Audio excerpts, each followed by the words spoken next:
Good morning. Good morning. तुम नाराज हो क्या? नहीं, क्यों नाराज होंगी मैं?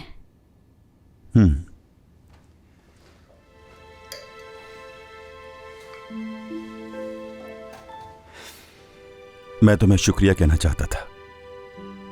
किस लिए? जिस तरह तुमने मुझे समझाया। नसरीन को अच्छी तरह जानती हो तुम। मैं दूसरों के मामलात में बिल्कुल नहीं बोलती, लेकिन तुम गुस्से में थे, खुद को या किसी को नुकसान पहुंचा सकते थे। तुम्हें मेरी बात का फायदा हुआ, इस बात की खुशी है मुझे। हाँ बिल्कुल, मुझे फायदा हुआ है। सच में बहुत बहुत शुक्रिया। अब मैं तुम्हारा मकरूज हो चुका हूँ। ऐसी कोई बात नहीं है। मेहमद भाई के लिए नाश्ता बना रही हूँ मैं, अगर तुम चाहो तो तुम्हारे लिए भी बना दूं? ठीक है, ये तो बहुत अच्छा हो जाएगा। तुम नाश्ता तैयार कर लो तो फिर मैं ले जाऊंगा। यहाँ घर में भी बहुत सारे काम होते हैं, तो तुम्हें परेशान होने की जरूरत नहीं है। ठीक है, यही इंतजार करो, अभी बना देती हूँ।